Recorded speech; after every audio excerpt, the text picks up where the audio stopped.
Welcome to the Chronicles of a Cheating Wife channel. A new story every day. Don't forget to subscribe. I can hear my own breathing before I hear anything else. I don't know if it's because the night is so still, or because my ears have decided that the sound of air moving in and out of my lungs is the only thing in the world that matters. My pulse rises and falls in a long, heavy rhythm, like the tide. It takes me back to an evening from my childhood. I was 8 years old, sitting on the floor of our living room in Memphis, staring at a glass of soda on the coffee table while my mother paced the room. She'd just lied to my father about where she'd been that afternoon. He didn't believe her, but he kept quiet. He always did. I remember the taste in my mouth that night. Too sweet, too bitter. I remember thinking if I closed my eyes, maybe the lie wouldn't be there when I opened them. That was the first time I realized how powerful betrayal could be. It eats at you, day by day. It never leaves. Not even decades later. I feel that same taste in my mouth now. And again, I listen to my own breathing.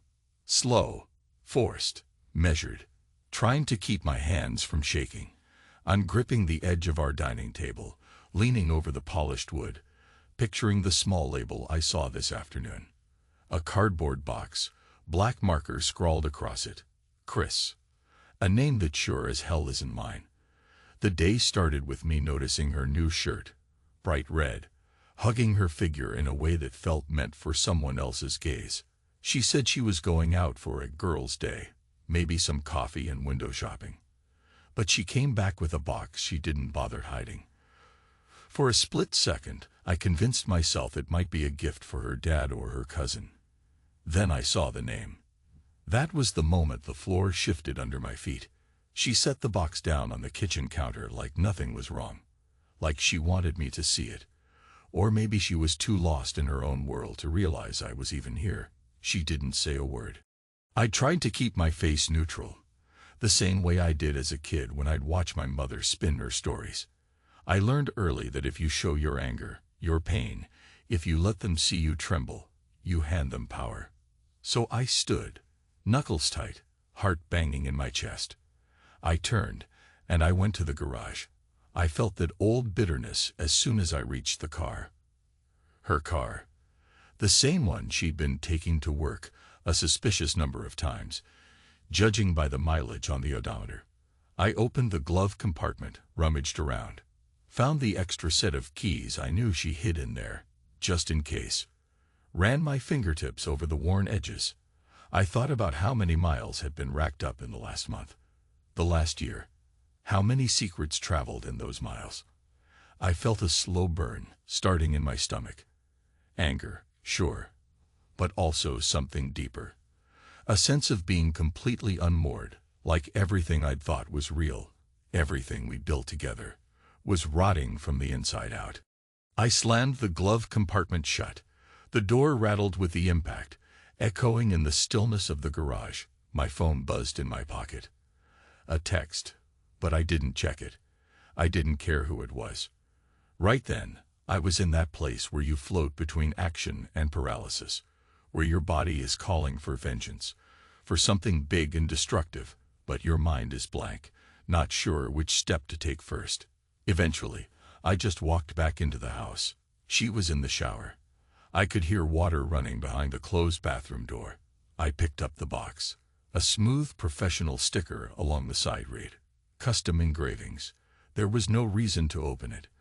The label gave me a perfect idea already.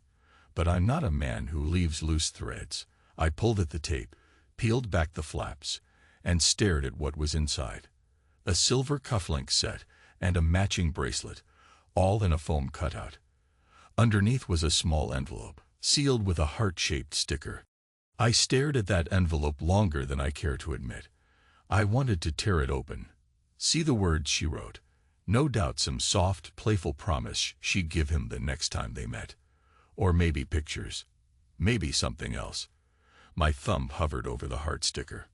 I could feel my breathing again, heavy and slow. I let the envelope be. I closed the box. My breath came in a low hiss through my teeth, like I was bracing for a punch in the gut. I stood there by the kitchen counter, waiting for my mind to organize itself. The shower turned off. I heard rustling as she stepped out, footsteps going into the bedroom. The door opened a crack. She looked at me from down the hall. "You okay?" she asked. I took a moment before answering. She wore a towel wrapped around her, hair dripping at her shoulders. Despite everything, my eyes trailed down her collarbone, to the droplets of water sliding over the skin I once thought belonged to me alone. I pictured someone else's hands sliding down her sides. And I hated the image of my own imagination. I said, "Yeah," in a voice that sounded way too casual in my ears. I carefully placed the box on the counter, label facing away from me, as if I could hide it. "Just remembered I got some things in the garage to sort out," I added, trying to fill the silence. She stood there, face unreadable. For a moment, I thought she might come out with something, an excuse, a half-lie. But she didn't. She just disappeared back into the bedroom. A few seconds later, I heard the hairdryer. The normalcy of that hum was almost insulting. How was it that I felt like the world was falling apart, and yet everything looked so ordinary? The faucet dripped. The laundry machine beeped. Life kept on going. Unchanged. I looked at the box again, reading that name in my mind. Chris. Over and over, like pressing on a bruise to feel the sting. That's when it came to me. She wasn't even trying to cover her tracks now. Maybe that was the sign. It was real, out in the open, and she'd stopped caring whether I found out. Or maybe she assumed I was too blind to piece it together. Well, I sure as hell wasn't blind. Hours later, I lay in bed, staring up at the ceiling fan. She was next to me, turned on her side, her breathing shallow, presumably asleep. I'm not sure how I fell into that half-sleep that night, but at some point the old memory of my mother jolted me awake. I remembered one of the times she came home with lipstick on her blouse, perfume that wasn't hers, and a nervous smile. My father never confronted her, just mumbled something like, "Glad you're home safe." And me, I just watched from around the corner, thinking maybe I was crazy for suspecting anything. Maybe I was a bad son for imagining the worst. But I had that same sense of dread in my gut, the sense that we all knew but didn't want to say it out loud. In the dark, I felt the sheets shift. My wife's breathing changed. She rolled closer and put a hand on my chest. I felt the warmth of her skin, the faint smell of body lotion. For a moment, I wanted to pull her in, bury my face in her hair, pretend nothing was wrong. But my arms stayed at my sides, rigid and cold. "Babe," she murmured, voice thick with sleep, "you're so tense." I said nothing. If I opened my mouth, I wasn't sure what might come out. Anger, heartbreak, a sob. I swallowed, tried to find that numb place inside my chest. She slid her hand down, across my stomach, toward my thigh. I closed my eyes, because I could almost see him in that touch. The idea that maybe she touched him this same way, whispered the same words in his ear, made my heart pound. "It's late," I whispered, half apology, half avoidance. She let out a soft sigh, disappointed, rolled away. A minute later, I heard her breathing steady out. My fists clenched in the sheets until the tension hurt my knuckles. I thought of that stupid box in the kitchen, the name scribbled in black marker. I wanted to smash it, or fling it across the room. But a calm part of me, some leftover piece of the boy I was, the boy who learned to hide how much it hurt, told me, "Wait, watch, figure out how to use this knowledge." The next day, I went through my usual routine. Alarm at 6:30. Coffee. A quick shower. She was already out. She told me she had a meeting, but I noticed she wasn't dressed in her usual business attire. Something more casual, sexier. I let it pass.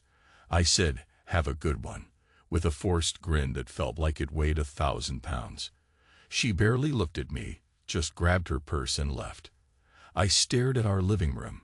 Framed wedding photos, a painting we bought together on our first trip to Denver. The marks on the wall from moving our furniture around every spring. This house was supposed to be our future, the place we'd grow old in. Now, the walls felt too close, pressing in on me with the weight of everything unsaid. I ended up in the garage again. The hush in there was comforting. My old car, some dusty boxes of tools, an ancient lawnmower. My wife's car was gone. I leaned against the workbench, remembering how proud she was the day we bought her that little sedan, brand new, fresh smell, seats pristine. Now, it seemed tainted. Like the memory of her excitement was overshadowed by the knowledge that she'd used that same car to carry secrets and lies. She used to text me from that driver's seat, pictures of the coffee she'd picked up, or a silly snapshot of her messing around with the radio. Now I imagined her leaning back in that seat, phone in hand, maybe sending pictures to someone else. The mental image made my stomach twist. I paced for a while, letting anger swirl around me like a slow, poisonous cloud. Then I picked up a rag and started wiping the oil from some old wrenches, letting my mind drift. I thought about how I'd feel if I confronted her. Would she deny it, or laugh it off, or promise she'd end it? Would I believe her? Could I? Something about remembering my father's quiet acceptance kept me from confronting her that day. I suppose I'd inherited that stoic front. But it wasn't out of cowardice, not entirely. It was a sense of wanting a clear plan, a final, definitive blow. Because if this woman, my wife, was going to betray everything we built, I needed her to understand just how deep that betrayal cut. And I wanted to see her face when she realized I wasn't the same naive little boy who used to pretend lies were the truth. Asterisk that evening. She came home around 8. I was nursing a beer in the living room. The TV was on some documentary about airplanes. I can't recall a single thing they said, but the noise was comforting. She walked in with a shopping bag, bigger than usual, and her cheeks were flushed. I could smell a whiff of cologne that definitely wasn't mine. She sat next to me on the couch, too close, like she wanted me to kiss her hello.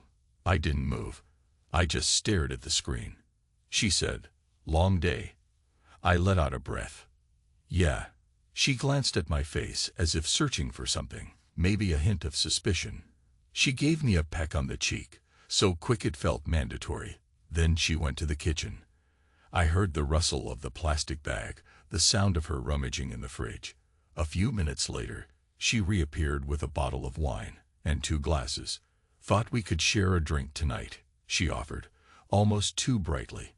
I looked at her, seeing the shift in her posture, the way she tried to maintain eye contact. She looked anxious, and that made me certain something had shifted in her world. Maybe she realized I wasn't playing along with her fantasy of normal life. Maybe she saw in my eyes that I knew. But I just took the glass when she poured it for me, sipped once, and said, "Sure. Let's." We chatted about harmless things. The neighbor's new dog, her coworkers, my job. Each topic felt like a forced step in a choreographed dance. The tension in the air was thick, but unspoken. Eventually, she excused herself and went upstairs, claiming she had to get some rest. I finished my wine in silence, noticing how my reflection in the TV screen looked worn out, haunted. I thought about the next move. Should I follow her, press her, demand the truth? Or should I do something else entirely? My phone buzzed again. This time I looked. A friend from out of state texting me about an old engine part I was selling online. That's when a thought occurred. We'd used Craigslist once to sell a battered sofa, then again to buy some antique chairs for the dining room. As I stared at my phone, a plan started to form. My fingertips tingled. The image of her car, so symbolic of her other life, crystallized in my mind. If I sold that car, it would be more than just a financial move. It would be a statement. You don't get to leave me in the dark. I will do something. I will take away the freedom you used so easily to slip out of my life. I typed a few lines in a Craigslist draft. 2017 sedan. Good condition. Quick sale. No questions asked. Then I paused, realized what it meant, what it said about me. A part of me worried it was too much. Another part felt an odd sense of grim satisfaction. I saved the draft for the night, deciding to see how I felt in the morning. Asterisk days blurred. My wife's routine didn't change. Gone in the mornings, back in the evenings, always a little too late, always with a slight flush to her cheeks. Meanwhile, I drifted through my job, half aware, half lost in planning. I thought about confronting the lover, this Chris guy, maybe calling him, or hacking my wife's phone. But that wasn't my style. I've never been the type to throw punches. No, my form of retribution needed to be colder, more measured. At night, I'd sometimes find myself listening to her phone buzz from the bedside table. She'd glance at it, press her lips together, and let the call ring out until it stopped. Then she'd exhale, roll away from me. I started spending more time in the garage, or locking myself in my small office, flipping through old receipts, old pictures of us smiling at each other. I was trying to spot the moment the distance started. Maybe it was always there. Maybe we just never admitted it. Asterisk, the day I put up the official Craigslist ad, I woke up earlier than usual, made a quick pot of coffee, and typed out everything. The car's details, the mileage, the price so low it almost felt like theft. Must sell immediately, I wrote. Owner can't maintain. I posted a couple of pictures I had from months back. The next couple of hours, I refreshed the listing, waiting for the first nibble. I don't know what I expected. Part of me thought, no one will buy a car that cheap without asking why. But then again, there are always people hungry for a deal, not caring about the backstory. By mid-afternoon, I had 3 emails. 2 sounded serious. By evening, I had a phone number. A man named Dean wanted to see it first thing tomorrow. I kept this to myself. She came home that night, found me sitting in the garage, rummaging around. She gave me a weird look when she saw the hood of her car propped open. "Everything okay with the car?" she asked, her voice tight. "Yeah," I said, in that too casual tone. "Just checking fluids, making sure it's all in good shape." She hesitated, like a part of her was ready to question me. Then she just sighed and moved inside. I watched her walk away, hips swaying in those tight jeans she used to wear on date nights. Once that sway would have stirred up warmth and desire in me. But now, all I felt was a dull ache of resentment. That body, that face, that voice, given away to another man's touch, another man's compliments. I closed the hood slowly, feeling a small surge of finality. Tomorrow, if everything worked out, that car would be gone. Asterisk, the sale happened faster than I thought. Dean showed up, gave a quick glance at the exterior, nodded. We agreed on a price that was borderline insulting to me, but I didn't care. I just wanted it out. The transaction took less than an hour, mostly because I already had the title, the spare key, everything. We stood in the driveway, signing papers on the trunk of the car. The sun beat down, and sweat pooled at the back of my neck. But my hands didn't shake.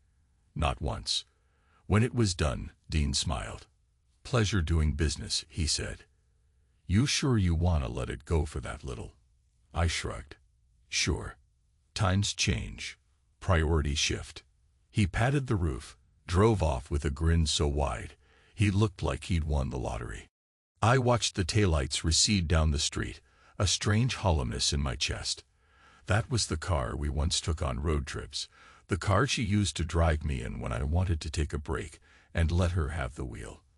I remembered the day we got it, how she leaned in to kiss me in the dealership parking lot, so happy that we could afford something brand new. All of it gone now, in the time it took to sign a couple documents. I went back into the garage. The space where the car had been seemed huge, empty. I left it that way, refusing to park my own car in that spot. It felt like a small monument to the hole that was forming in my marriage. Asterisk, she came home that afternoon. I was in the living room, the TV off, the lights off, blinds drawn. I heard the door slam, then her voice pitched high. "Where's my car?" I stayed seated, elbows on my knees, staring at the floor. "Martin." Her footsteps came closer. "Where is My car. I looked up slowly. I sold it. Her mouth dropped open, eyes wide. At first, no words, just raw shock, then a burst of anger, like a switch flicked in her brain. What the hell do you mean, you sold it? That's my car. You can't just. She stopped, fists clenched, face turning red. Are you insane? I watched her, my breathing slow and steady, that old training from childhood. I said nothing, letting her storm around the living room, fling her purse onto the coffee table. Why would you do this? She demanded. You can't just sell someone else's car behind their back, Martin. Her words hung there, furious, accusatory. But for the first time in a long while, I felt a cold calm. I can. I did. She stared at me, lips parted like she was about to hurl a dozen more insults. Then her expression twisted. Is this about us? She managed, voice cracking. You couldn't have just talked to me. I stood, slowly, letting the tension seep into every motion. It felt cinematic, like the world was in slow motion. Talk to you. I repeated, voice low. What would I say, exactly? That I found a box you didn't hide. That it had another man's name on it. That I've seen how you look when you come home. For a second, she looked truly cornered. Her eyes flicked around the room, like she was searching for a script that didn't exist. This is not. She let out a harsh breath, tried again. It's not what you think. I let out a short, bitter laugh. Oh no. Then by all means, enlighten me. Her jaw worked, but no sound came. She turned away, pressing a palm to her forehead, as if that could block out reality. Finally, she spat out something about me being paranoid, about it being the gift for a cousin. Some excuse that rang hollow even to her own ears. I shook my head. I'm done listening to lies. She whirled back. You can't just sabotage our lives like this. Selling my car, humiliating me. You're out of your mind. Her voice rose to a shriek. I'd never heard her that loud, that unhinged. She grabbed a vase from the side table, an old piece of cheap glass we'd had for ages, and she looked like she wanted to smash it. I took a slow step toward her, my eyes locked on hers. Go ahead, I said, my voice barely above a whisper. Break it if you want. It won't change the fact that your little secret's out. For a moment, I thought she might fling it at me. Instead, she set it down with a heavy thud, breathing ragged. Then she backed away, stumbling over the coffee table. You're pushing me away, she said, her voice trembling. I can't believe you'd go this far. I didn't move. I didn't speak. I just let her words hang there, let that quiet tension fall between us like a wall. We both knew what was happening. The marriage we'd built was shattering, piece by piece, lie by lie. Asterisk, she spent that night in the guest room. I heard her crying behind the closed door. I wanted to feel pity. I wanted to feel sadness, even longing. Instead, I felt numb, except for the occasional burn of anger that flared in my chest. I didn't sleep much. Every time I closed my eyes, I saw that cardboard box, saw that name, saw, in my mind's eye, her with him. Maybe in a motel room, or in his fancy studio, or in the passenger seat of that damned car. Imagining his hands on her waist, her lips parting in a sigh meant for him. My teeth ground together until my jaw ached. Asterisk in the morning, she came downstairs, hair a mess, face blotchy from crying. She'd thrown on some old sweatpants and a hoodie, not bothering with her usual routine. She mumbled something about needing to go out. Need a ride somewhere? I asked, mildly. The glare she gave me could have cut glass. She grabbed her purse, dug around for her phone, and walked out the door. I heard her calling a friend, asking for a lift. I closed my eyes, feeling a wave of exhaustion. Part of me wanted to run after her, say something to break the stalemate. But I stayed where I was, hands jammed in my pockets.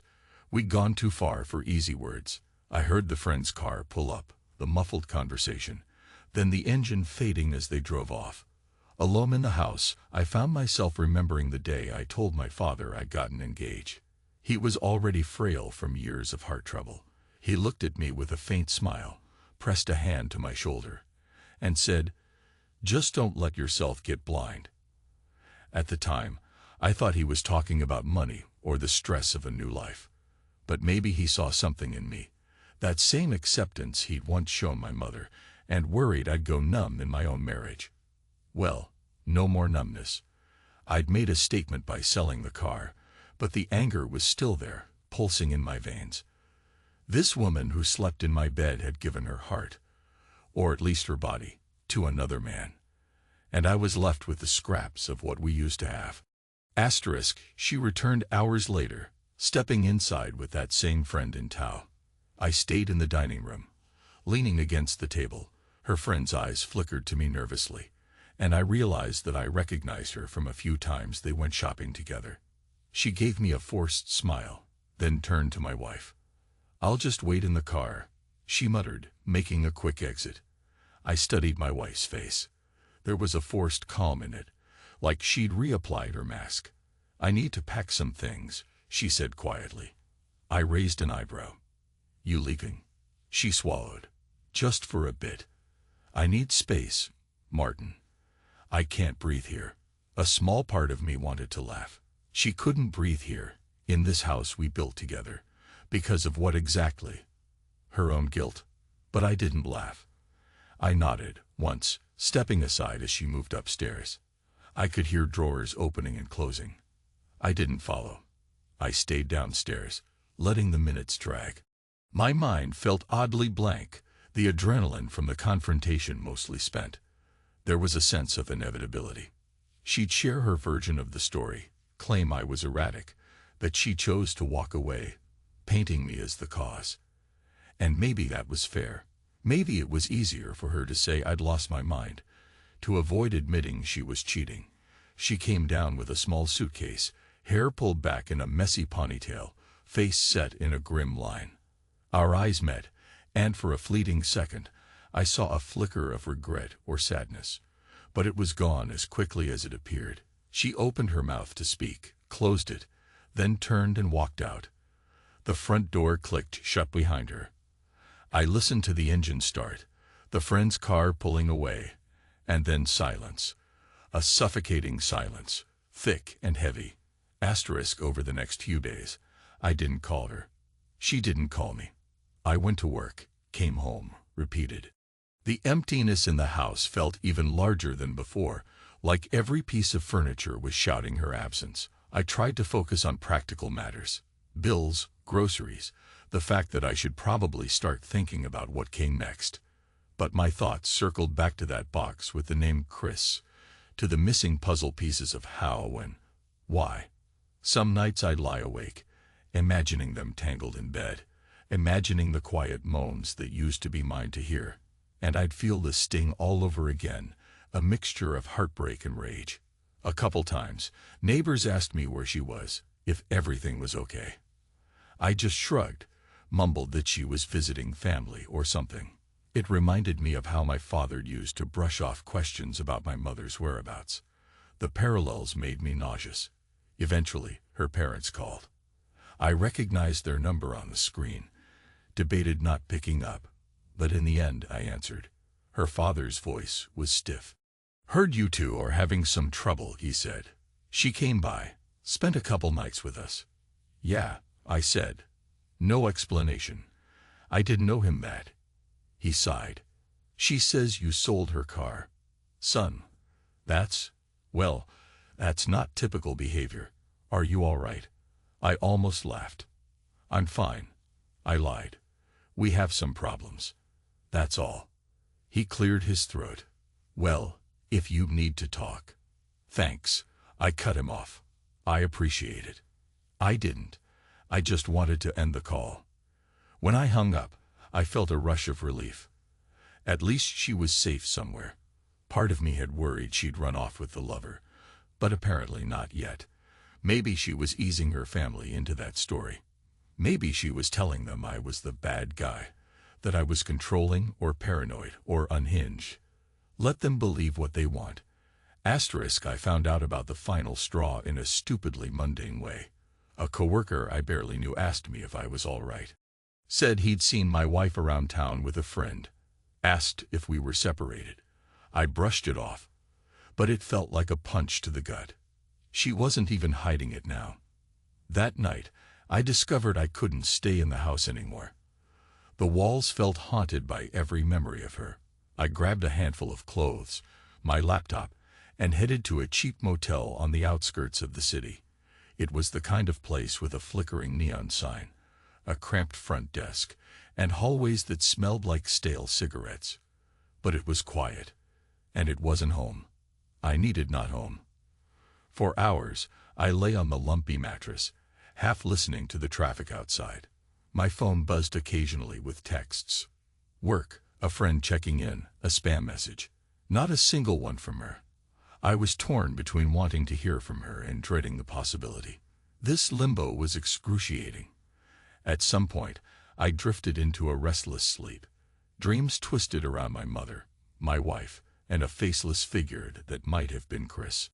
In the dream, they were all laughing at me, pointing fingers. I woke with a jolt, sweat cooling on my forehead, my heart pounding like a hammer. My breathing again was loud in my ears, that ragged inhalation and exhalation that told me I was still alive, but maybe just barely. Asterisk, a few days later, she turned up at the house unexpectedly. I'd gone back to pick up some mail, water the plants, keep the place from looking completely abandoned. When I opened the door, she was there in the living room, rummaging through a drawer, presumably looking for something. My heart kicked in my chest, but I forced my face to remain impassive. "What are you doing here?" She spun around, startled. For a moment, we stood there, eyes locked. She looked thinner, the dark circles under her eyes more pronounced. "I'm looking for some documents," she said in a hoarse voice. "We're not speaking, so I figured I'd do this quietly." I nodded, stepping aside, so she could continue. She rifled through the drawer, found an envelope, tucked it under her arm. Then she paused, turned to me, expression guarded. "What are you going to do, Martin?" she asked softly. "About everything." I shrugged. "I'm surviving. That's what I'm doing." She swallowed, gaze flicking to the floor. "Are we done then? Is that it?" Her voice was barely above a whisper. I wanted to say so many things. Wanted to unleash the fury that had been building for weeks, to demand explanations, to see the guilt on her face. But I found that the anger had burned itself down to embers. In its place was just fatigue, a bone-deep weariness. "Honestly," I said, "I think we've been done for a while. We just didn't admit it." She nodded, tears shining in her eyes. But she blinked them back. "You know, I never wanted to hurt you." I felt a sardonic laugh slip out. "No, you just wanted something else. Something you thought you deserved, right?" She flinched, and that gave me a tiny, vicious spark of satisfaction. But it faded quickly. She stared at me, and I met her gaze, letting silence fill the space between us. Then she turned, hurried toward the door. I followed, not to stop her, but to see her out. At the threshold, she paused. Her head bowed. "I'm sorry," she breathed, so low I could hardly hear it. Then she was gone.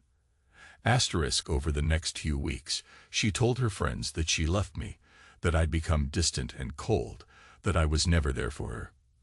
I know this because one of her closest friends, who'd always been on the periphery of our circle, hesitantly told me she'd heard the story and wasn't sure what to believe. She also told me that one of the others had asked, "But what about those expensive gifts? Where'd they come from?" And my wife apparently hadn't answered. I wasn't surprised. Lies breed more lies, and eventually you can't keep them straight. Let her spin whatever tale she needed. I had no more illusions about rescue or reconciliation. We'd broken each other in ways that words couldn't mend. I filed for separation. The legal part was quick, surprisingly easy. I used some of my savings to rent a small place near my job. Nothing fancy, but big enough for me to breathe. And for the first time in a long time, I found moments of quiet where I didn't feel like screaming or throwing something. I was alone, but in that solitude, I discovered a kind of clarity. I knew I wasn't the naive boy who let lies slide. I'd taken a stand, in my own cold way. One evening, sitting on the sagging couch of my new rental, I found myself holding the only piece of her car I kept, the keychain. A tiny plastic fob with a picture of us from years back, smiling in front of Niagara Falls. She'd left it in a drawer. I rubbed my thumb over the faded image, recalling the swirl of mist around us that day, how she giggled when the wind whipped her hair into our faces. We looked happy. Maybe we were. But it was a happiness built on illusions, her illusions of something bigger, my illusions of loyalty. I thought I might cry. But the tears never came. Instead, I felt a sensation like a vise loosening around my chest. A faint relief. Because the worst was done, wasn't it? She'd betrayed me. I'd responded with an act of revenge. And now there was nowhere left to go but forward. I closed my eyes, recalling the last words she said. I never wanted to hurt you. The boy I once was might have believed that. The man I am now knows that wanting something more can tear apart what you already have, whether you intend harm or not. A lie is still a lie, no matter how gently it's told. Weeks passed. I put my energy into work, into small tasks around the rental, into phone calls with my mother that I tried to keep brief. She sensed something had shifted, but I offered no details. I was done with old wounds. I had enough new ones.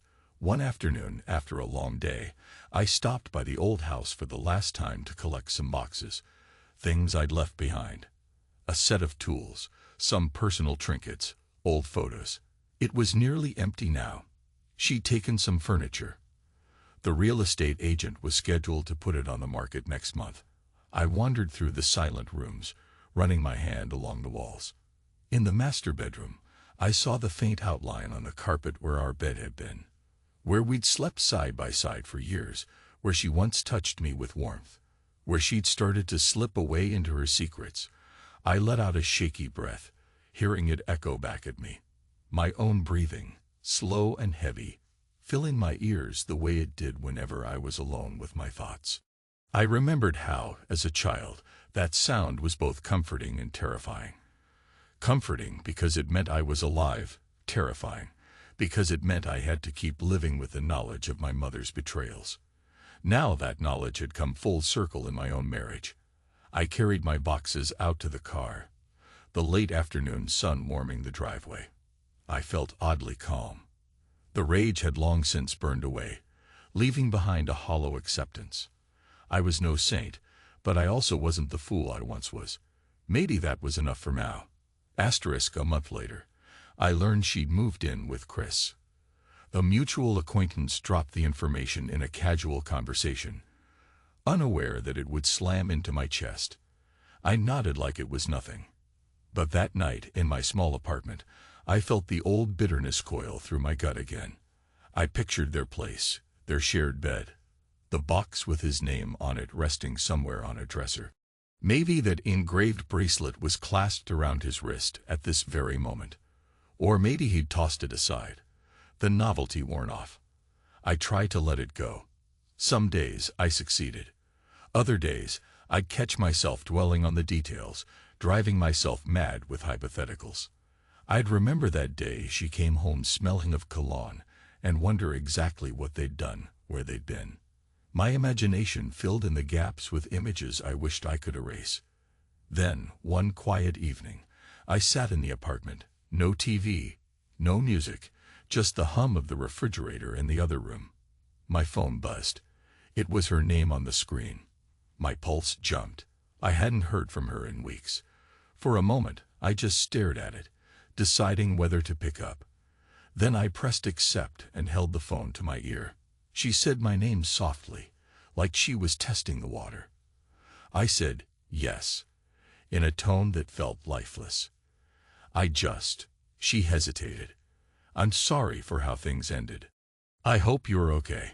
The old me might have read into that, Might have found a shred of hope or an invitation for some reconciliation. But I'm not that man anymore. I'm fine, I said. I hope you're all right too. A pause. Yeah, I am. Silence stretched.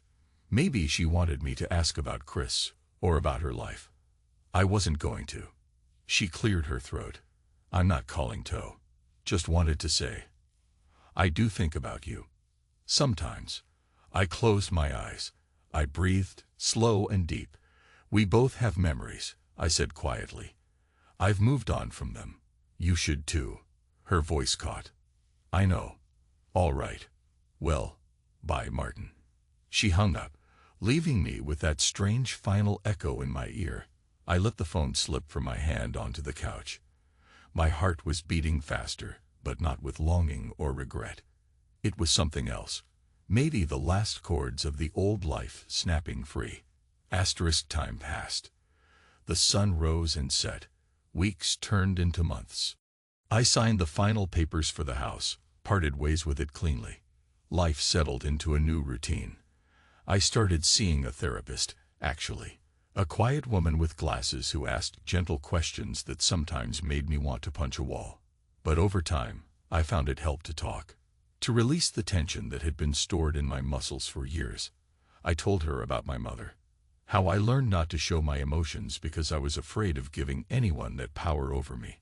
I told her about my father, how he withered away under the weight of that broken marriage, how he never truly forgave or confronted the lies. And I told her about myself, about the moment I saw the box with that man's name on it, realized I was living the same story, the same role. She said, but you chose a different ending, Martin. You took action, you stood up. That's not nothing. I stared at the pattern on her office rug and felt something inside me ease. Now, I sit here in my apartment, listening to the hush of traffic from the street below. I can still hear my breathing if I concentrate, slow and rhythmic. My hands rest on my knees, not trembling. For once, I feel the absolute stillness in my own body. I never thought that would be possible after the betrayal, after the months of seeing everything we had unravel. But there it is, a quiet steadiness. I remember the day I sold her car as vividly as if it were 10 minutes ago. The slight squeak of the pen on the paper, the handshake with the stranger, the swirl of dust as he pulled away. Part of me wonders if that was too cruel. Another part knows I would do it again. Because it was never really about the car.